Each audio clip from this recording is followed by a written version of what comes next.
Something about seeing a timeline that really helps us to visualize when certain things are going to take place, or even if we don't know exactly when, we can understand the sequence of events, the things that happen before a certain event, the things that will happen afterward. Nothing in the book of Revelation is in isolation. It's in relationship to other events in Revelation. Revelation is the story of the end times. It's a bunch of visions all put together that have enough information contained in those visions so that we can actually come up with a timeline, which is, to me, it's absolutely incredible. It's amazing.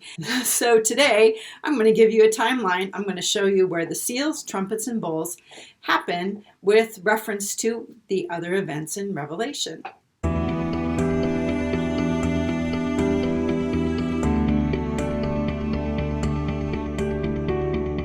So if you go into the description box, you'll see a link for this PDF, which is actually the timelines, updated, new, fresh, hot off the press.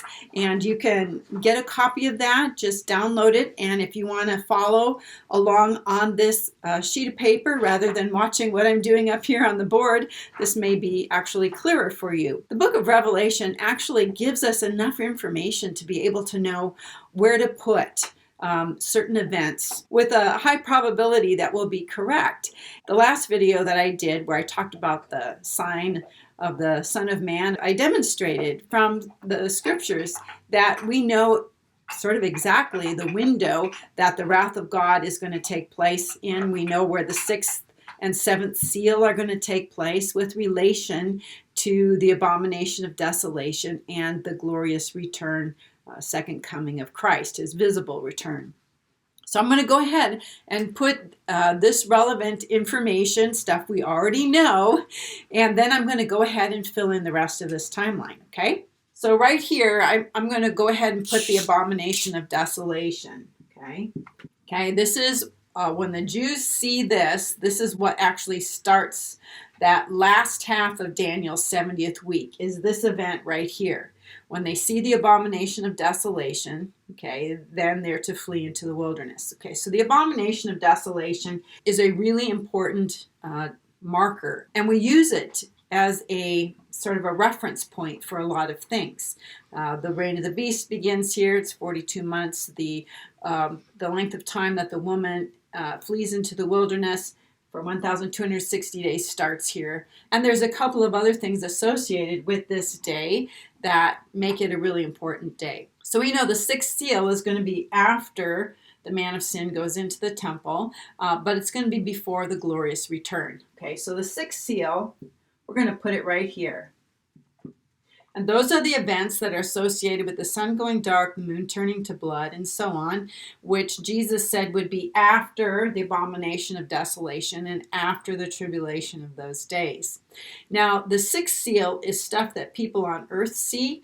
They experience the sun going dark, the moon turning to blood, and then they also see the sign of the Son of Man in heaven. That's according to Matthew. And Revelation 6 tells us that the heavens are opened and people on earth run into their underground bunkers when they see Jesus, the Lamb, and the Father on the throne, and they say that the great day of their wrath has come. Okay, so that's what people on earth see. The 7th seal is silence in heaven. This is something that takes place in heaven. So both of these things can be happening at the same time or around the same time. So we'll sort of put them together here. The 7th seal is that silence in heaven. Okay, and so that's the end of the seals. We work backward for a lot of this stuff. Okay, sometimes it's easier to know when stuff is happening on this end and then just work it backward that way. And that's the way I've actually done almost all of my timelines, is working backward from a known something to something that's lesser known. Now, we know that just before the abomination of desolation, Satan is going to be cast out of heaven. Satan is going to be cast out just prior to the abomination of desolation. This is according to Revelation 12, which actually provides a framework for a timeline. Okay, and I invite you to watch the very first video in my series, Revelation chapter by chapter. Okay, just watch that first video. It's on Revelation 12, and I show you how to create a timeline, and this of course fits into it just perfectly. So one of the things that we learned from Revelation 12 is that there are a whole bunch of martyrs appearing in heaven before the beast has even begun to reign. And you go, well, where did those martyrs come from? Well, you have to understand there are two groups, two systems. There's the harlot, who is going to be in control on this side. And then once the beast begins to reign, the harlot is out and the beast is in.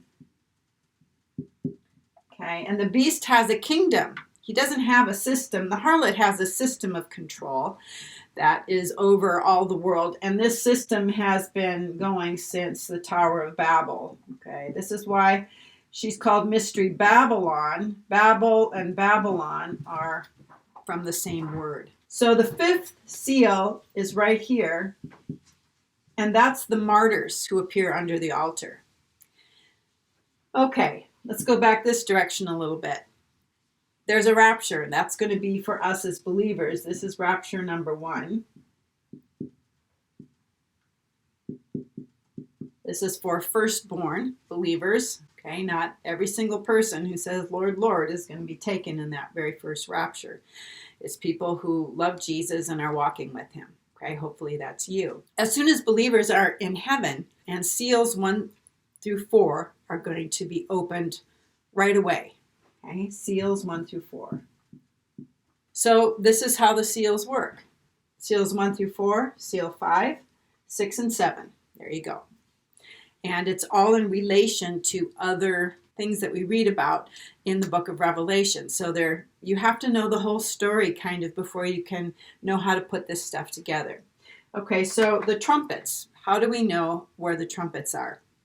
Well, we know that the 6th trumpet is the second woe.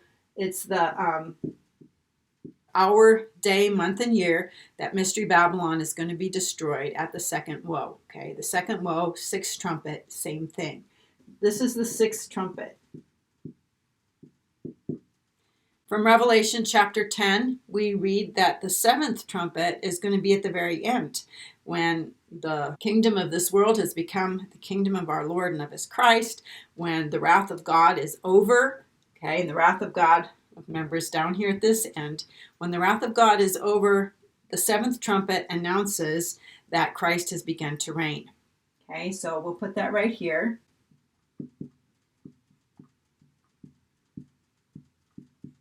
So the 7th trumpet, 6th trumpet, we know that trumpets 1 through 4 are also going to be opened on the same day that seals 1 through 4 are opened. And in fact, trumpets 1 through 4 may be not opened, but blown before the seals are broken, okay, or simultaneously, okay. Christ opens the seals, the angels have the trumpets, okay. So trumpets 1 through 4, 6th trumpet, it looks like we're just missing the 5th trumpet. The 5th trumpet is when the pit is opened. The pit will be opened for 5 months, and all the events associated with that first woe, the 5th trumpet, will be over by the time this one, 6th trumpet, starts. So the 5th trumpet, actually, we kind of know when it's going to end. Okay, there's 5 months here, and it'll end right about the time the martyrs are in heaven. I'm not going to go into all those details. And it'll be about 3 weeks to a month from the rapture. Okay, so this is the 5th trump. Okay, all of this is on the sheet here. It's all on the sheet. All right, so trumpets 1 through 4, the 5th trumpet, 6th trumpet, 7th trumpet is when Christ sets up his kingdom. Let's look at the bowls. The bowls are when the wrath of God begins. Okay, the 6th and 7th seal are the sign that the wrath of God is starting. And the wrath of God is the 7 bowls that we read about in Revelation 15 and 16. Okay, so we're going to have 6 bowls. And then the 7th bowl is Armageddon. when Christ returns. It's in between the seventh seal and the seventh trumpet. Okay, so the wrath is right here. Okay, there's 3 raptures in Revelation. The first one is the rapture of the male child who's caught up to God and to his throne. Okay, this happens before any of these events take place, seals, trumpets, or bowls. The second rapture is the 144,000 who are redeemed from the earth. So they are also sons. They're sons in the sense that they're redeemed, and they're firstborn, they're first fruits, and they will be taken right here before the hour of trial that comes on the whole earth to test those or try those who dwell on the earth. And the third rapture is going to be of those who are alive and survive until the coming of the Lord. Remember, this is the coming of the Lord here. It's his visible appearance. It's when he comes as the king who's going to rule and reign. And his first appearance is in heaven, where people see the sign of the Son of Man. They see the Lamb, and they see God.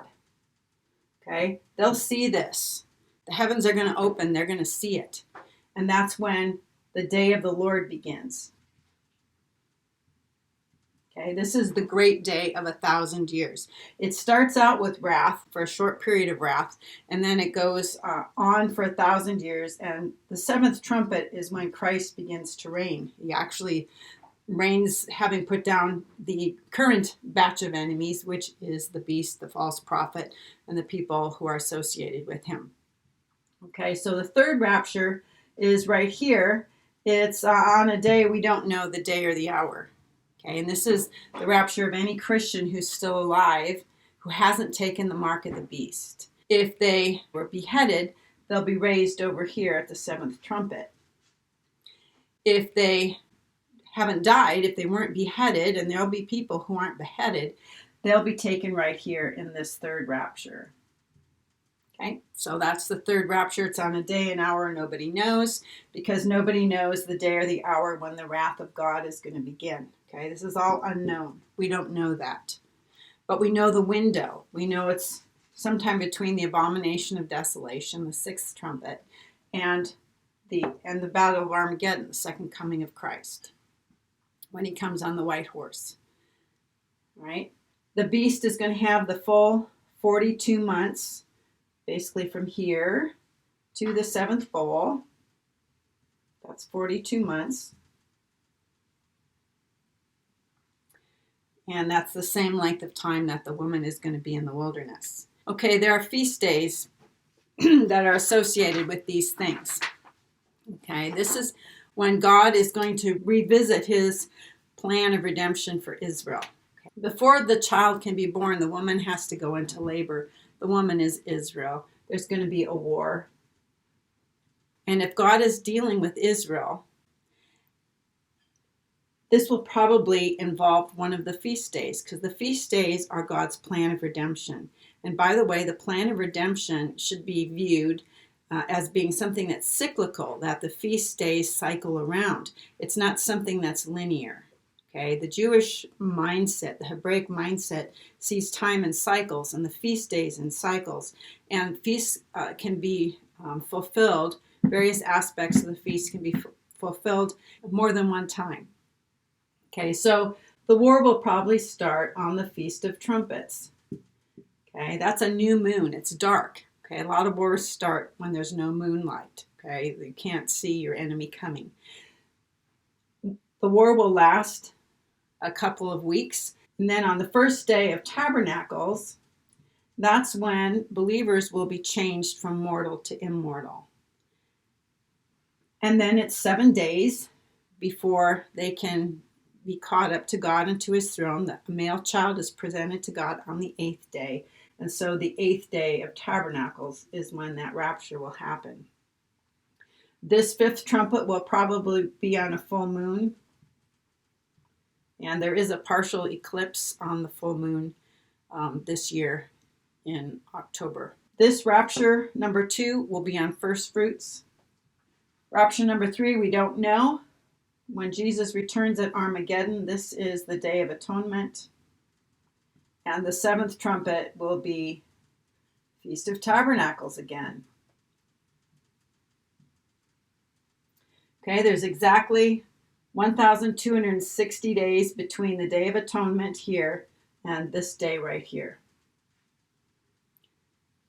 Right? The Feast of Tabernacles is sort of going to be for the Lord what our 4th of July here in the States is for us. It's the anniversary of when we actually began to be a country. You know, the day of the Lord will actually begin right here with wrath. Christ dwelling on earth with us is going to be the Feast of Tabernacles. And by the way, the Feast of Tabernacles is when we're made immortal.